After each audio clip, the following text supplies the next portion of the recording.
C'est pour moi un privilège ce soir d'être ici et je suis dans une grande attente. Je suis, il y a à peu près 6 mois d'ici, venu dans votre belle ville, directement après le temps de la Noël, et j'habite maintenant parmi vous.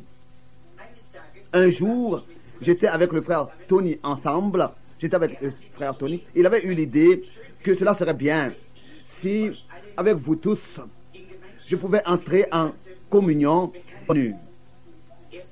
Il disait, nous devrions nous réunir tous et avoir communion ensemble autour de la parole.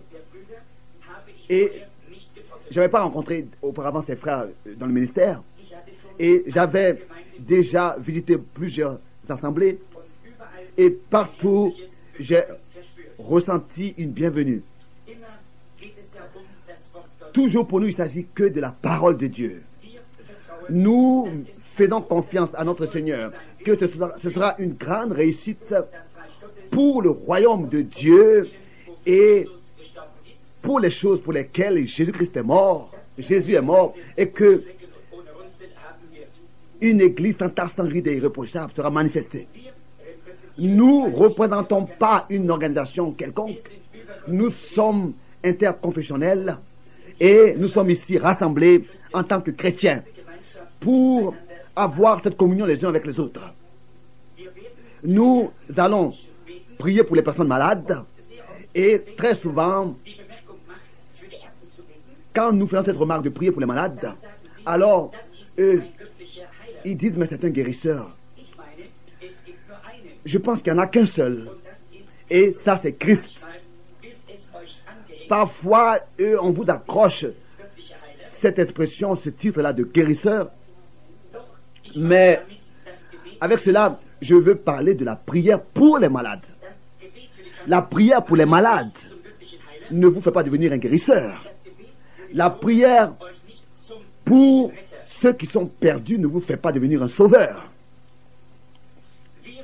C'est ainsi que nous croyons que toutes ces grandes bénédictions dans lesquelles, en tant que chrétiens, nous nous réjouissons, tous, par le Fils de Dieu à Golgotha, ont été rachetés et accordés. Car c'est pour nos péchés et nos transgressions qu'il a été meurtri à cause de nos maladies. Et c'est par ces meurtrissures que nous sommes guéris. Cela c'est écrit au passé, c'est déjà accompli. Dieu l'a accompli pour nous à Golgotha. Alors, en tant que chrétiens, donc, nous avons le droit de recevoir toutes ces bénédictions pour lesquelles il nous a rachetés. C'est peut-être la raison qu'aucun homme peut sauver un autre. Ça veut dire que Christ n'aurait pas eu besoin de mourir. Alors qu'à Golgotha, il mourut. Il a réglé une fois pour toutes la question du péché. Et au moment où il mourut, chacun a été sauvé. Vous voyez, Dieu, c'est Dieu qui, en tant que vrai, confirme cela. Cette œuvre accomplie. Bon, parfois, les personnes ne peuvent pas le recevoir de cette manière, tel que c'est accompli. Non, mais saisissez-le. C'est pour notre salut qu'il mourut. Et nous devons l'accepter, le recevoir. Il faut que cela devienne notre expérience personnelle. Nous devons croire qu'il a accompli toutes choses et que nous l'avons reçu à cause de ce qu'il a donné son sang pour nous. Je le crois. Je crois le témoignage de la Bible. Je crois la Bible. Je crois qu'elle est toute la révélation de Jésus-Christ.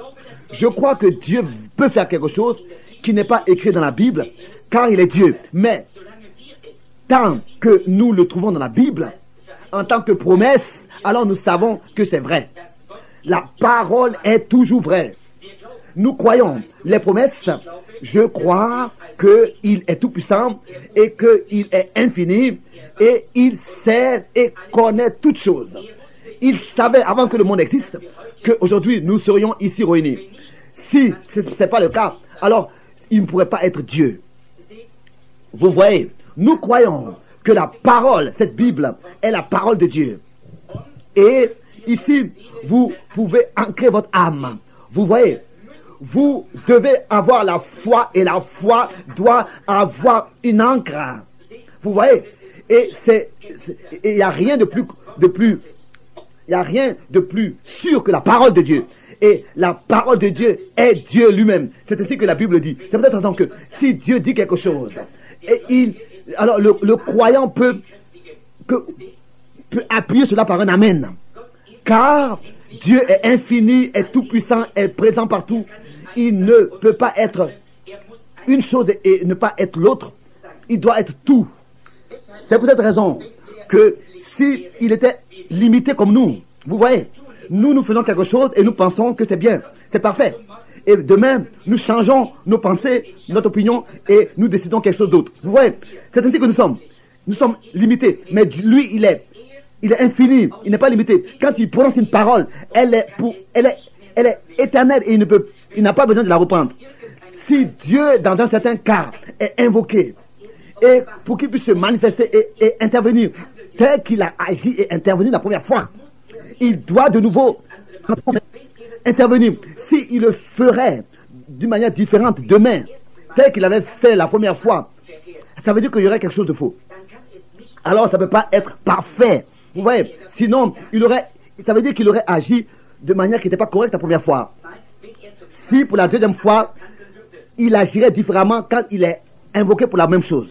Vous voyez, Dieu a donné aux hommes une solution, un moyen pour que l'homme puisse être sauvé. Vous voyez, et c'est ainsi que les hommes ont essayé eux-mêmes d'améliorer la solution que Dieu a donnée, mais ce n'est pas possible. Dieu a accordé cela sur le fondement du sang versé d'un innocent. On a essayé d'étudier Christ par la théologie et par beaucoup d'autres systèmes. Tout cela a failli. Il n'y a qu'un seul endroit où les hommes peuvent se réunir, les uns avec les autres et avec Dieu, pour avoir communion. Cela est sous le couvercle du sang de l'agneau. Vous voyez, Dieu ne peut pas changer ces choses. C'est toujours le sang. Il s'agit du sang. Vous voyez, les hommes ne vont jamais pouvoir intervenir. Pour notre salut, nous devons venir sous le sang.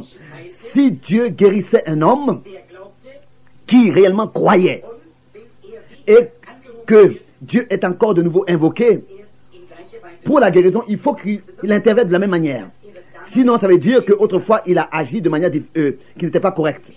Si de nouveau quelqu'un vient qui croit et que cette personne croit aussi de la même manière et que c'est le même cas, Dieu doit agir et intervenir de la même manière. Sinon, ça veut dire qu'il n'avait pas agi de la bonne manière la première fois. Vous voyez, nous devons revenir à la parole. C'est ce que je crois de tout mon cœur. Nous attendons que Dieu fasse de grandes choses parmi nous. Nous voulons voir que des bénédictions ici demeurent et restent avec nous. Car il a promis que là où 2 ou 3 sont réunis en son nom, il est lui-même présent. Si cela n'est pas ainsi, alors ça veut dire que nous sommes faux et que la Bible est fausse. Et si cela est juste et vrai, alors Jésus-Christ est maintenant ici. Oui, nous ne faisons pas que prêcher, nous savons que lui-même il est présent. Car il a dit, là où 2 ou 3 sont réunis à mon nom, là je suis moi-même présent parmi eux. Nous croyons qu'il est ici, présent, et nous agissons étant conscients qu'il est ici, comme s'il était ici, car il est ici. Et nous faisons confiance que chaque personne qui n'est pas encore sauvée sera sauvée. Et nous espérons que aucune chaise vide restera, mais que toutes les chaises seront occupées. Et nous faisons confiance que Dieu nous accordera un réveil à l'ancienne mode. Partout sonne et que des milliers d'âmes seront sauvées. Je crois que c'est la volonté de Dieu, que c'est son désir aujourd'hui, et lui seul peut le faire. Et nous tous, nous devons venir nous réunir, nous devons nous tenir les uns pour les autres, avoir communion les uns pour les autres, prier pour les autres, travailler ensemble, prier pour cela, oui. J'ai entendu que dans les différentes églises, il y a des réunions de prière qui ont eu lieu. Je suis très reconnaissant pour cela. Si nous pouvions prier ainsi, c'est ainsi que toute l'atmosphère sera changée. Je vais essayer de ne pas vous retenir longtemps et vous pourriez donc à temps sortir et aller à votre travail. Bon, et demain soir, de nouveau revenir. Nous sommes maintenant ici, réunis. Ici, nous avons 4 soirs, c'est ainsi que je le pense. Et ce sera toujours dans le même auditorium. Bon, je ne suis pas un étranger, je ne me sens pas en tant qu'étranger, je suis votre frère. Et j'espère que, aussi en face de moi, vous vous sentez de la même manière. Avant que nous puissions nous occuper avec la parole, nous voulons venir à l'auteur de la parole et courber maintenant nos têtes. Dieu Tout-Puissant, Père de notre Seigneur Jésus-Christ, qui l'a ressuscité des morts et qui est vivant et qui vit et qui demeure vivant éternellement. Il vit ce soir dans notre cœur et il a pris le contrôle de tout pour nous conduire et pour nous diriger. Que sa volonté divine ait lieu, se fasse et que tout ait lieu tel que lui il veut l'avoir. Nous te remercions, Père, pour l'occasion merveilleuse et glorieuse d'apporter Jésus-Christ aux hommes en tant que sauveur puissant, en tant que grand rédempteur des hommes, de l'homme, en tant que celui qui est capable de répondre à tout besoin du cœur et qui guérit les malades et qui accorde aux pécheurs le salut et qui se révèle aux saints. Oh Dieu, inspire-nous tous ce soir.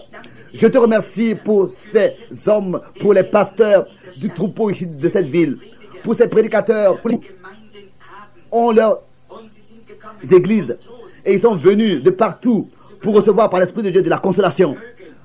Oh, que le Saint-Esprit puisse se manifester, entrer et leur dire ce qu'ils doivent faire et comment est-ce qu'ils doivent conduire les brebis. Et aujourd'hui, pendant que ces messages-là sont apportés, que tous puissent croire et se réunir et venir dans ces différentes réunions.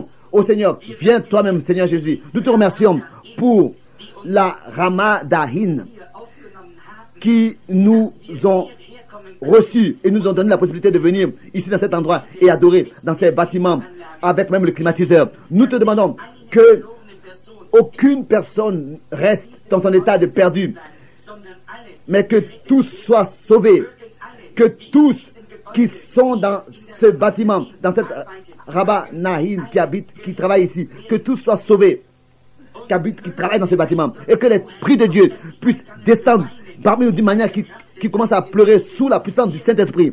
Nous aspirons à ces choses et nous croyons que tu vas te révéler à nous et que tu vas exaucer nos prières. Tu es ici, tu vis, tu es avec nous pour toujours. Nous avons, n'est-ce pas, nos efforts faibles, mais nous ne voulons plus penser nos propres pensées, mais que nos sentiments, nous puissions les conserver ouverts et pour que tu puisses nous remplir de tes pensées et de ta puissance. Et que, Seigneur, ces pensées soient en nous tel qu'il est écrit. Les sentiments qui étaient en Jésus-Christ, qu'ils soient aussi en vous tous, selon Philippiens 2. Conduis-nous, bénis-nous tous, Père. Conduis-nous par cette différentes réunions ce soir. Et quand nous allons repartir à la maison, que tu nous laisses Maus. Est-ce que nos cœurs brûlaient-ils pas alors qu'ils parlent? Bon, tel que c'était autrefois, lors des premiers témoins de la résurrection, avec les premiers témoins, quand ils sont revenus de la ville. C'est ainsi que nous te demandons tout cela au nom de Seigneur Jésus. Amen. Beaucoup écrivent, n'est-ce pas, les Écritures que l'évangéliste lit. Et je crois que ce soir, je vais lire plusieurs Écritures et prendre plusieurs versets de ma manière humble pour que nous puissions voir Jésus de ma manière simple. Allons dans Jean 12 et lire à partir du verset 20. Jean 12 à partir du verset 20.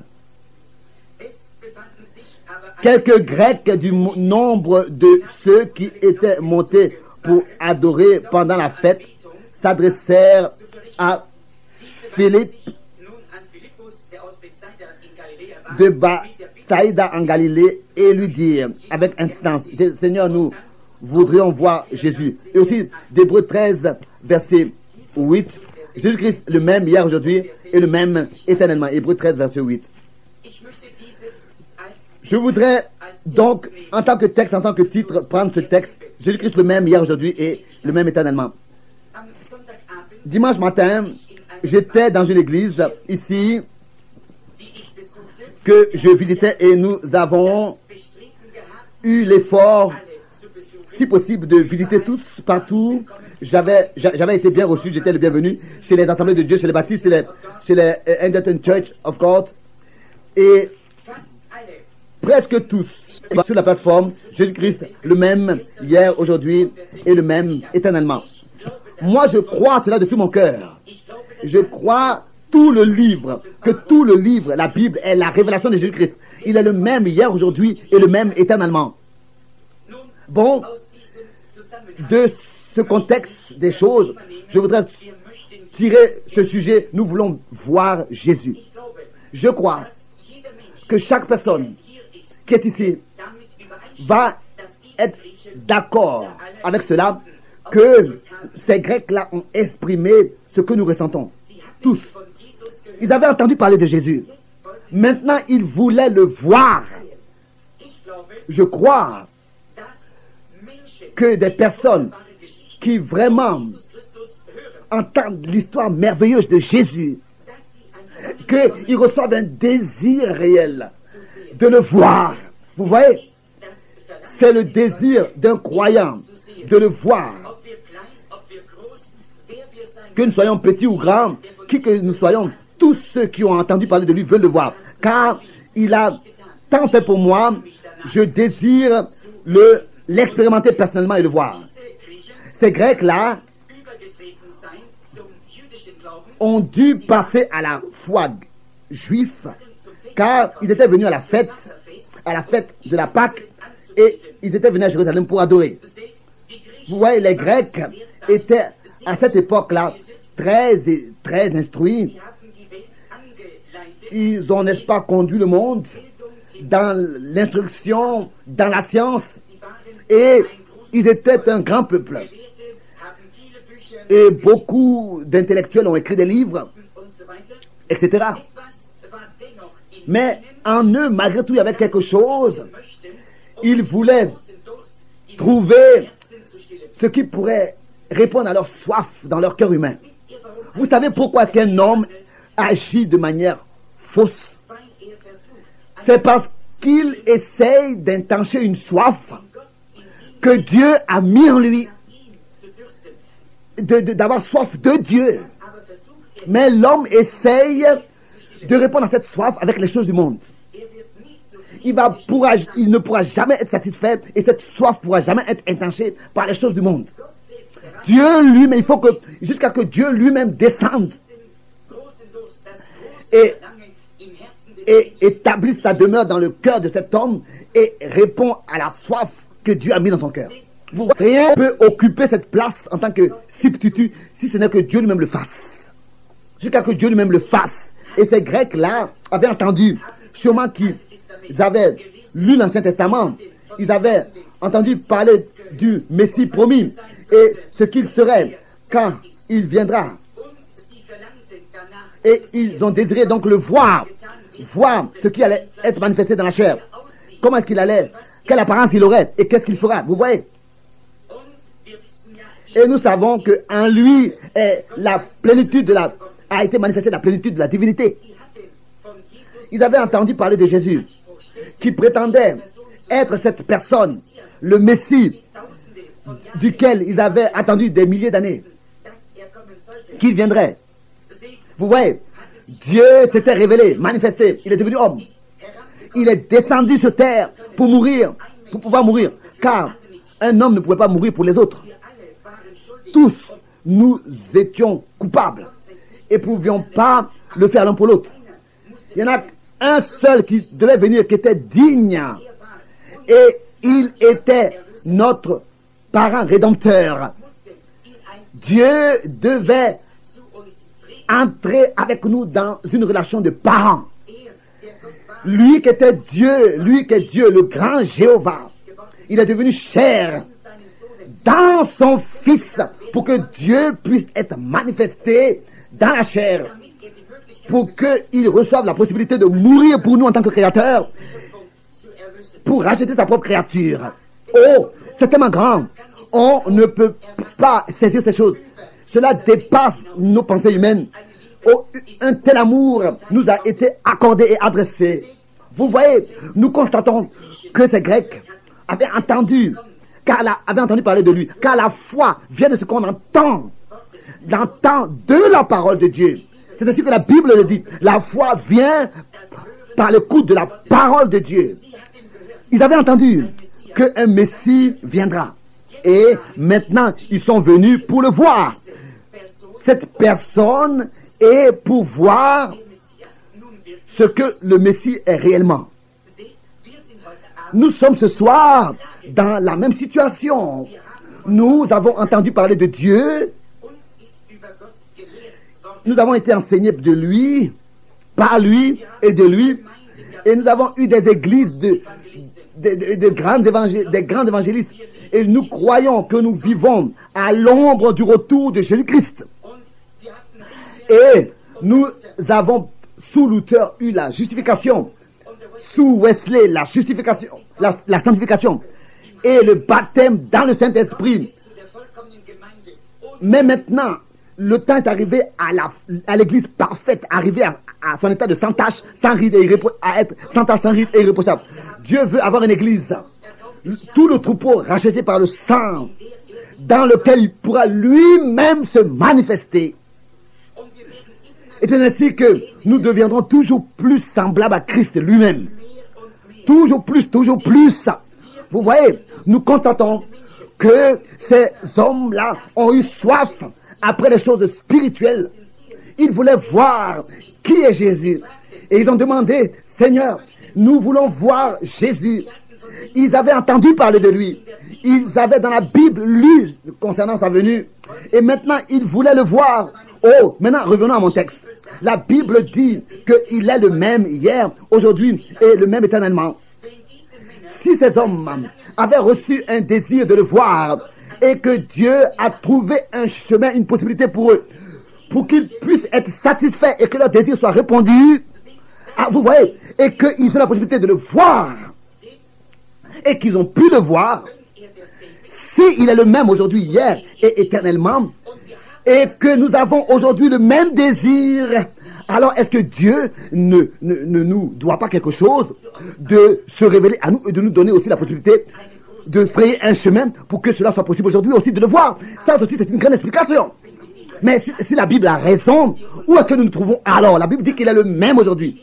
La Bible dit qu'il est le même. Il ne peut pas seulement être le même de cette manière ou bien le même de cette manière. Non. S'il est le même, il doit être le même en toutes choses. Vous voyez, le même hier, aujourd'hui et éternellement. Les Grecs voulaient le voir car la foi était venue dans leur cœur parce qu'ils avaient entendu de lui et maintenant ils voulaient être satisfaits que c'est le Messie réellement. Si c'est notre désir ce soir de voir celui en qui nous croyons et de l'expérimenter personnellement, c'est ainsi que nous sommes l'église, nous appartenons à l'église, nous payons la dîme, nous donnons la dîme, nous faisons ce que nous pouvons. Est-ce que cela est seulement un mythos? Est-ce que c'est seulement comme ça une imitation, une chose religieuse? Est-ce que nous sommes vraiment des chrétiens d'une certaine mythologie qui séduit? Ou bien est-ce que ce que nous croyons est une réalité? Pour moi, ou alors cette Bible est juste, ou alors elle est fausse, ou alors elle est entièrement vraie, ou alors elle n'est même pas vraie en aucun point. Vous voyez, si lui, il a fait les promesses, alors ce n'est pas vous et moi qui doivent prouver ces promesses. Non, c'est lui qui les a faites et c'est car il se tient dans ce qu'il a dit pour ce qu'il a dit. Et c'est lui qui le prouve. Moi, je fais que citer ce qu'il a dit. Il a dit qu'il est le même hier, aujourd'hui et éternellement. Combien comprennent de quoi il s'agit? Combien veulent le voir? Levez vos mains. Bien sûr, tous. Chacun. Ici, nous sommes réunis et nous voulons le voir. Il est le même hier, aujourd'hui et éternellement. Voyons voir quelle apparence il a. Est-ce que c'est vrai? Est-ce que ce n'est pas vrai? Et tel que autrefois il l'a exprimé. C'est ainsi la même chose encore aujourd'hui. Ou alors la Bible est juste, ou bien alors elle n'est pas juste. Vous voyez, Dieu est obligé de, en face de sa parole, à cause de sa parole, de confirmer sa parole, parce que c'est lui qui a fait la promesse. Dieu a promis cela, et ainsi c'est réglé pour nous. Vous voyez, et c'est ainsi que nous abandonnons à cela. Il a promis qu'il se manifestera en tant que lui-même. Donc, ça dépend de ce que nous regardons. À quoi est-ce que nous regardons? Si nous voulons voir Dieu, il va se laisser voir. Si vous voulez écouter Dieu parler, vous pourrez l'écouter vous parler. Tel qu'il était hier, il est encore aujourd'hui. Il est le même. Il vous parlera par sa parole. Cela, une petite histoire. Cela est vrai. Je vivais en Inde, en Indiana, mais je suis né au Kentucky, et c'est-à-dire très proche du fleuve l'Ohio. Et là-bas, j'ai passé beaucoup de temps. Il y a un fleuve très fort qui parfois même à droite et à gauche a du sable mouvant. Et j'espère qu'un jour, dans le millénium, le grand millénium, je pourrai être de nouveau ici sur terre et me réjouir de tous ces endroits. Alors, tout cela sera passé, ces endroits de sable mouvant et d'humidité seront passés. Et là-bas, je connaissais aussi une personne très bien. Il était autrefois diacre dans notre église. Et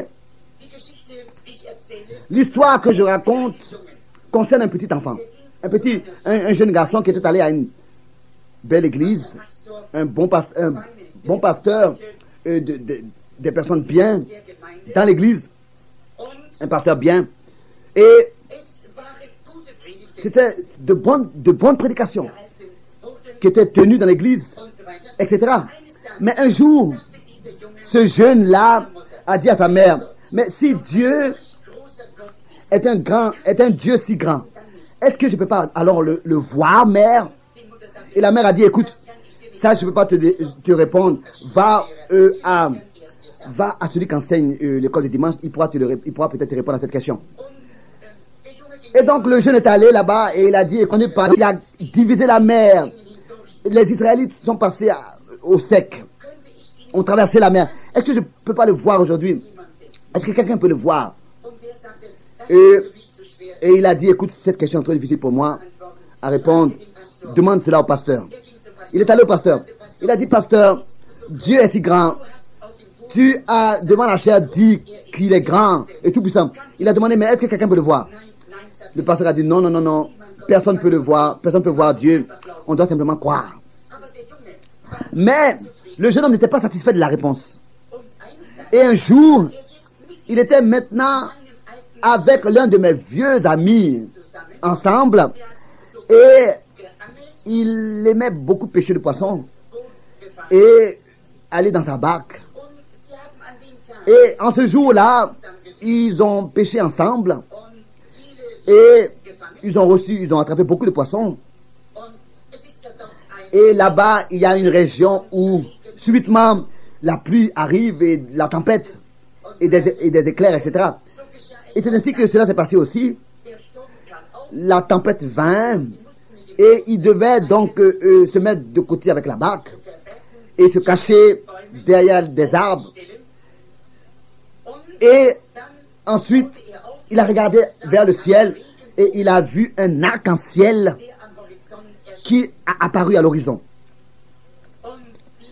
Et ce vieux pêcheur de poissons qui avait mis son ancre, qui avait donc rangé sa barque, il a commencé à pleurer. Les larmes coulaient. C'est une vieille personne bien. Cette personne âgée, il avait une longue barbe et il a regardé à l'arc-en-ciel. Et ce jeune homme-là a regardé le vieil homme et a pensé, mais qu'est-ce qui est en train de se passer? Qu'est-ce qui se passe? Pourquoi est-ce qu'il pleure subitement? Et ce jeune homme qui était assis là tranquillement jusqu'à maintenant est allé vers ce vieil homme et lui a dit à ce vieux pêcheur, Écoute, je dois te poser une question. Ma mère, mon enseignant de l'école de dimanche, mon pasteur, ne pouvait pas me répondre à cette question. Je n'ai pas été satisfait dans mon désir. Alors il a demandé, mais quoi, fils? Alors le petit a demandé, mais est-ce que quelqu'un peut voir Dieu? C'était la question. Et ce vieux homme, cette personne âgée était tellement enthousiasmée de la question, de cette question. Et il était maintenant prêt de nouveau. Il était maintenant ils étaient de nouveau dans la barque et il avait rangé sa rame et les larmes ont commencé encore à couler. Il a dit, oh jeune homme, que Dieu te bénisse. Tout ce que j'ai vu ces dernières 50 années et n'était rien d'autre que Dieu. Tu vois, c'est de ça qu'il s'agit. Il s'agit de savoir comment est-ce que vous regardez, comment est-ce que vous voyez. Et Dieu doit être en vous avant que vous puissiez le voir. Si vous voulez le voir, vous pouvez l'écouter alors, le voir s'il est en vous. Et ce vieil homme avait tellement Dieu en lui que partout il pouvait voir Dieu. Vous voyez, c'est comme ça que nous aussi nous devons l'être. Nous devons être. Bon, revenons à Jésus-Christ, le même hier, aujourd'hui et le même éternellement. Comment est-ce que nous le savons? Vous voyez, je demande aux méthodistes, croyez-vous cela? Ils disent oui, ils disent amen. Aux baptistes, croyez-vous qu'il est le même? Ils disent amen. Vous, Assemblée de Dieu, vous dites amen, bien sûr. Et je suis heureux que vous le fassiez. Moi aussi, je le crois. Mais, si il est maintenant ici, il était trouvé ici maintenant dans cette ville. Et quelle apparence il aurait? Il a promis d'être avec nous. Et aussi ce soir. Si cela n'est pas le cas, qu'est-ce qui se passe alors avec cette parole? Si cela n'est pas vrai, ou bien alors inspiré, alors est-ce que ça veut dire que le reste aussi est inspiré? Est-ce que tout est vrai ou alors n'est pas vrai? Où est-ce que nous sommes alors? Dans quelle position nous sommes? Qu'est-ce que nous croyons? Vous voyez? Il a promis d'être avec nous aussi ce soir, là où 2 ou 3 en son nom sont réunis. Croyez-vous cela? Merci. Bon. S'il est ici, alors à quoi est-ce que nous regardons? Quelle apparence il aura? Est-ce que nous allons essayer de trouver une personne qui porte une robe et de longs cheveux, une longue barbe? Est-ce que cela serait donc Jésus? N'importe qui peut porter comme ça une longue robe et avoir de... Cela ne serait pas le Seigneur. Sûrement pas. Chacun qui ce soir peut porter une robe, ça ne veut pas dire qu'il connaît Dieu. Vous voyez, il connaît moins Dieu que quelqu'un de l'Égypte. Ça ne peut pas être non plus être un dignitaire, parce qu'il n'était pas un dignitaire religieux. Est-ce que nous allons regarder à quelqu'un qui pourrait venir avec des épines, ou bien alors avec des meurtrissures sur sa tête, des blessures, comme quoi ce sont les cicatrices de la couronne d'épines sur sa tête? Vous voyez, à quoi est-ce que nous allons regarder? Est-ce que nous allons regarder à quelqu'un pour savoir comment est-ce qu'il a exactement les clous? L'un les a comme ça, l'autre a des cicatrices comme ça et comme ça. Chacun les a différemment. Partout, il y a eu des tableaux qui ont été faits du Seigneur. Et chaque tableau est différent de l'autre. Alors, quelle apparence il aura? Est-ce qu'il aura cette apparence que ce peintre a fait, ou bien que l'autre peintre a fait? Non, nous ne savons pas. Sûrement pas. Ça veut dire que l'un a raison, l'autre n'a pas raison. Vous voyez? Vous ne savez pas à quoi est-ce que vous devriez alors regarder. Comment est-ce qu'il va s'identifier? Vous voyez? Tel qu'il s'est identifié au commencement, c'est-à-dire par sa parole et par ce qu'il a fait. Il a dit, si je ne me croyez pas, mais si je l'ai fait, alors croyez à cause des œuvres, car ce sont elles qui rendent témoignage de moi. Vous voyez? Ce sont elles qui rendent témoignage de moi. Les œuvres. C'est ainsi qu'il s'est manifesté autrefois. Et c'est ça qui l'a prouvé. Et de la même manière, il doit aujourd'hui s'identifier. Vous voyez? Vous dites, oh oui, notre Église identifie le Seigneur. Les baptistes pensent que c'est nous qui identifions le Seigneur. Les pentecôtistes pensent que c'est nous qui identifions le Seigneur. Nous le faisons. Et nous pensons que cela vient de nous et c'est nous. Non. Il n'y a pas longtemps, j'étais à Luckenwald, à Kherson, et il y avait eu un grand auditorium dans lequel nous avions eu les réunions. Et il y a eu un mendiant qui est rentré dans la salle. Il était donc même boiteux, béquille. Et il était assis donc au 3e balcon. Et subitement, il a été guéri parce qu'il a été appelé de son nom pendant la réunion. Et il a commencé à élever la voix d'une manière qu'on ne pouvait même plus continuer à parler. Et ensuite, il a été dit, frère Branham, je voudrais te poser une question. Cet homme-là vint, il était nazaréen. Et il a dit, mais je crois que tu étais nazaréen, frère Branham. Mais il a dit, mais j'ai entendu beaucoup de pentecôtistes dans cette réunion. Es-tu pentecôtiste? Et aussi, j'ai entendu que tu as dit que tu viens de la mission baptiste. Et alors, je lui ai dit, mes frères, c'est très simple. Je suis un baptiste nazaréen pentecôtiste. Je suis tout cela.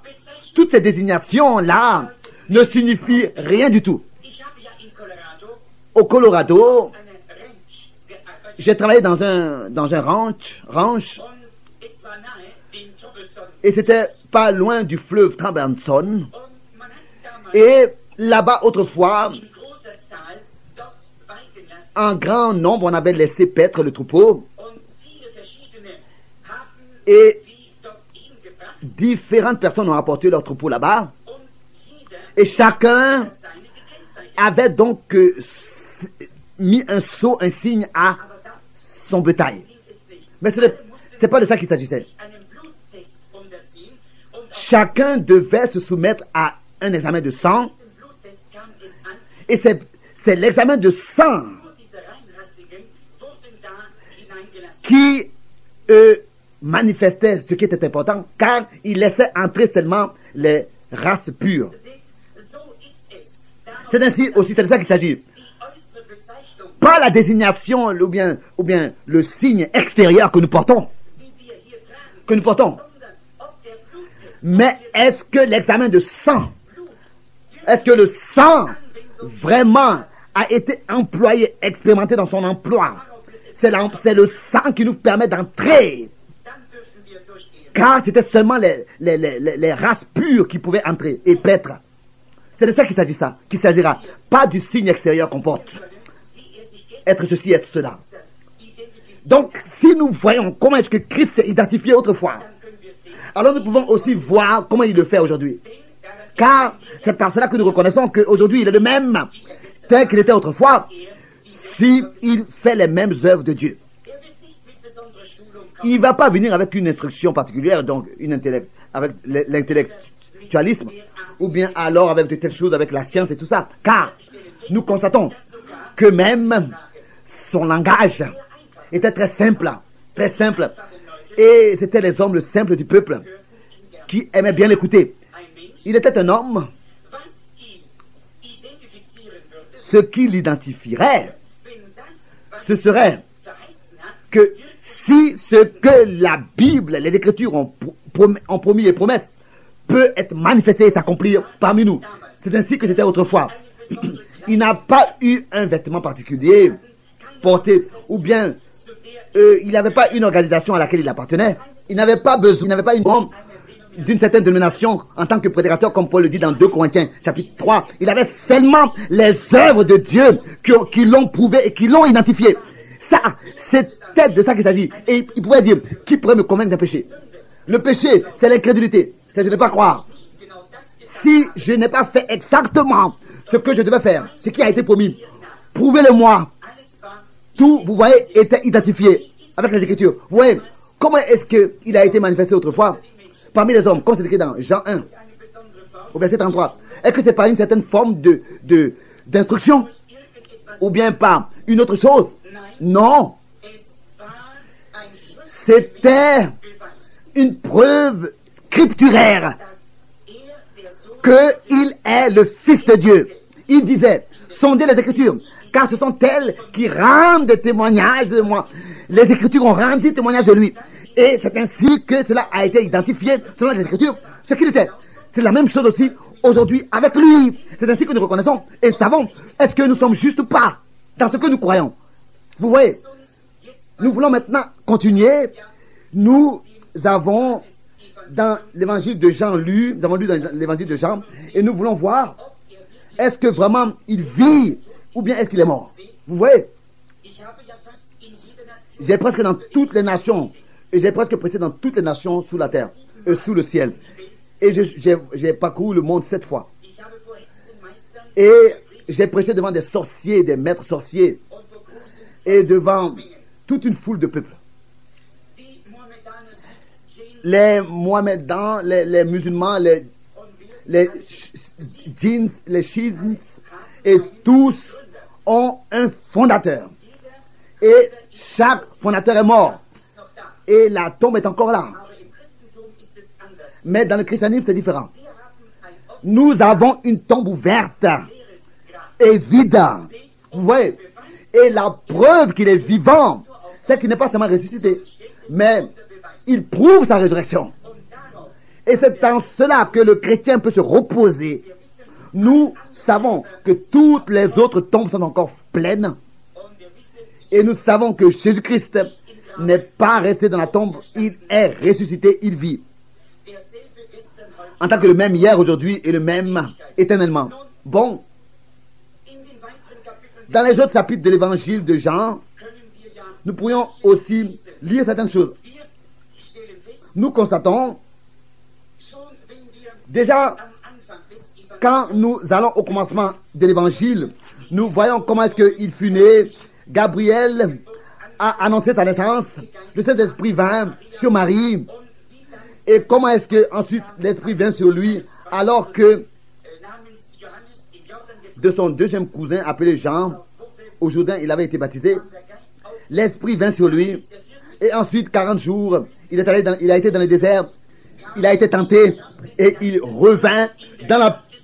retourné dans la puissance de l'Esprit, selon Luc 4, verset 14, il est revenu du désert dans la puissance du Saint-Esprit, de l'Esprit, pour le ministère. Et c'est ainsi qu'il a ordonné à ses disciples, selon Luc 24, verset 49, de ne plus prêcher, mais d'attendre jusqu'à que la même puissance du Saint-Esprit aussi vienne sur eux. Il a dit, attendez à Jérusalem, jusqu'à que vous soyez revêtus de la puissance d'en haut. Restez dans la ville. Vous voyez, ce n'est pas moi, mais c'est Dieu, c'est Christ. Christ doit être reflété par notre ministère. Et c'est ainsi que les hommes vont le croire. Vous voyez, tout ce qu'il a déterminé à l'avance, il les appellera aussi. Tout ce qu'il a élu, prédestiné, il les appellera aussi. Selon Romains 8. Romains 8, verset 29. Nous constatons ce qui s'est passé autrefois. Je vais mentionner certaines choses. Nous savons qu'il y a 3 origines sur terre. Nous venons tous de Zem, Cham et Japheth. Juifs, païens et samaritains. Et vous pouvez voir, Pierre, c'était lui qui avait apporté la parole aux Juifs. Et le Saint-Esprit, le jour de la Pentecôte, s'est déversé à Jérusalem. Et ensuite, il a continué en Samarite. Et ensuite à Corneille aux païens. Tous les 3, de la même manière, ont entendu la même chose et ont expérimenté la même chose. Autrefois, nous étions des païens. En tant qu'anglophones, nous avons servi les idoles, été esclaves des idoles. Nous n'avons pas regardé au Messie. Les Juifs ont regardé au Messie, et aussi les Samaritains. Ils étaient à moitié juifs et à moitié païens. Vous voyez, il vient, mais seulement là et à ceux qui s'attendent à sa venue et s'attendent à ce qu'il se manifeste. Vous voyez, cela peut être qu'il se manifeste et qu'il reparte, et que quelques-uns le voient et que l'autre ne le voient pas. Il vient seulement à ceux qui l'attendent. Vous voyez, il vint aux Juifs. Vous voyez comment est-ce qu'il s'est identifié. La première chose était avec André et avec Philippe. André avait entendu parler de Jésus et est allé et a trouvé que les grandes œuvres se manifestaient. Il était satisfait de ce qu'il avait trouvé le Messie. Et ensuite, il est allé et il a trouvé son frère Siméon, qui plus tard a été appelé Pierre. Vous voyez, André et Pierre sont donc viennent d'une maison bien. Leur père était quelqu'un qui craignait Dieu, un croyant qui craignait Dieu. Et maintenant, il a commencé à parler. Et il a dit, écoutez, nous avons, selon la promesse, si longtemps attendu la venue du Messie. Mais maintenant, avant qu'il apparaisse, il y aura une confusion. Beaucoup de choses vont se passer. Et pour bloquer la chose réelle, c'est ainsi que ça a toujours été. Écoutez, où est-ce que vous voyez un dollar falsifié, imité? Alors vous savez qu'il doit avoir un vrai billet duquel ce faux a été fait. Vous voyez, tout ce qui est falsifié, tout ce qui est faux, tout ce qui n'est pas original est seulement une preuve de l'original duquel ça a été copié. Et le père a dû dire au fils, fils, nous croyons la Bible. Moïse est notre prophète, par lequel nous avons reçu la loi et les ordonnances et les commandements. Il a dit, le Seigneur votre Dieu vous enverra un prophète comme moi de parmi vos frères. Et la Bible dit, mes enfants, qu'il sera un prophète. Et il nous a été dit que nous allons accepter de recevoir un prophète après qu'il a été prouvé prophète. Et nous savons, en tant que lecteurs de la Bible, que la parole du Seigneur vient toujours à un prophète. Vous voyez, pas à quelqu'un d'autre. Nous voyons que 400 ans étaient passés depuis la promesse de Malachie et ils attendaient le Messie. Beaucoup de choses se sont passées. Mais quand il viendra, Dieu va l'identifier et le confirmer en tant que prophète. Car la Bible dit qu'il sera un prophète. La Bible dit que si quelqu'un est parmi vous, spirituel ou bien un prophète, alors je parle avec lui, en songe, en vision, etc. Mais si ce qu'il dit s'accomplit et a lieu, alors écoutez-le. Si ça ne s'accomplit pas, ne l'écoutez pas. Et même si ça s'accomplit, qu'il vous conduit à adorer un autre Dieu, ne le croyez pas non plus, car je vous mets à l'épreuve. Ça, c'est la vérité. Dieu a raison. Dieu a toujours raison. C'est pas possible autrement. Car si il est Dieu, ici c'est Dieu qui parle, alors cela est juste. Et si c'est juste, alors si ce n'est pas juste, ça veut dire que ce n'est pas Dieu. Si c'est juste, ça veut dire que c'est Dieu. Tous les Juifs croyaient cela. Un jour, mais l'Église s'était éloignée et chacun marchait dans leur propre voie. Ils avaient des complications, des traditions et c'est ainsi qu'ils ont placé leurs interprétations à la place de la parole. Et comme aujourd'hui ça se passe, car dans ce temps, tout cela se répète. André avait été satisfait. Il savait, ça c'est le Messie. Maintenant, il est allé chercher Pierre, son frère, Siméon, et il a dit, viens, écoute, cet homme, car cet homme là-bas au Jourdain a dit que c'est celui qui devait venir. Et il a dit qu'il a vu l'Esprit de Dieu venir sur lui. Et c'est le Fils de Dieu. Viens, écoute-le, car les signes ont lieu. Et cela le confirme. Et quand il est allé avec lui enfin, et qu'ils sont venus dans la présence de Jésus, il savait de quelle manière il allait se manifester. Vous voyez, dans Jean 1, verset 42, Jésus le vit venir et il lui dit, tu es Simon. Jésus l'ayant regardé dit, tu es Simon, fils de Jonas. Oh, c'est cela qui a produit l'effet. Comment est-ce qu'il pouvait savoir qu'il s'appelle Simon et que il est le fils d'un homme qui craint Dieu, qui lui a enseigné tout cela, et que son père s'appelle Jonas? Comment il a pu savoir cela? Il a su alors que cet homme doit être prophète. Et déjà, cela s'est accompli. Il n'avait plus besoin d'une autre expérience. Il était entièrement donné au Seigneur Jésus-Christ et au royaume de Dieu, consacré pour toute sa vie. Vous voyez, Jésus s'est identifié de cette manière autrefois. Il disait, ton nom est Simon, tu es le fils de Jonas. C'était son père. Et cela a entièrement rendu Jésus prophète, confirmé prophète. Il croyait.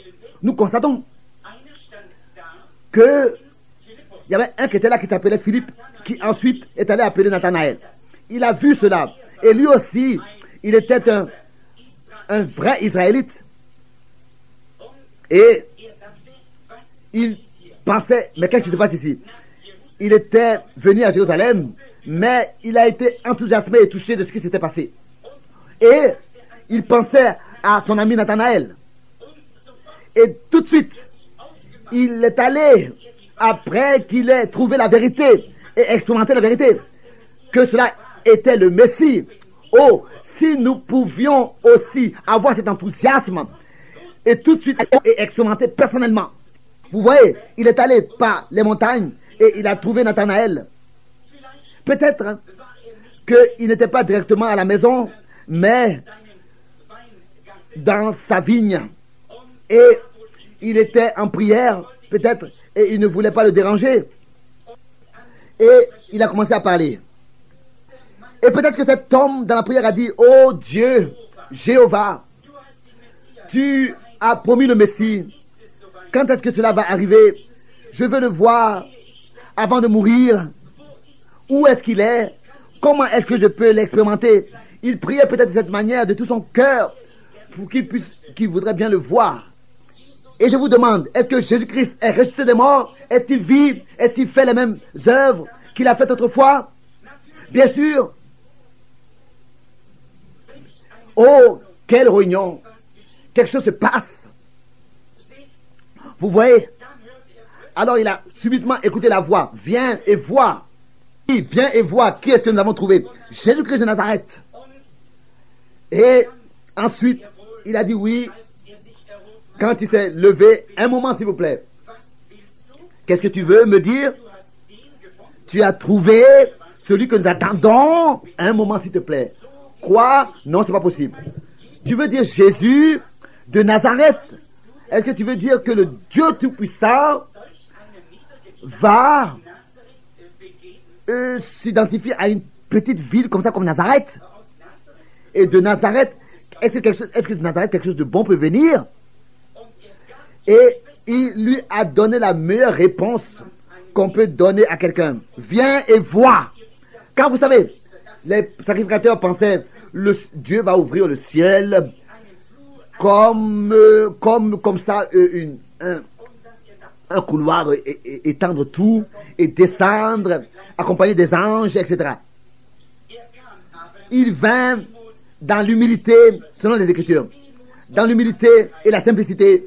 C'est ainsi que nous trouvons Dieu. Nous regardons à de grandes choses. Nous pouvons monter jusqu'à dans la lune et par une fusée. Et nous marchons, nous foulons au pied un gazon que nous ne pouvons même pas expliquer comment est-ce que ça pousse.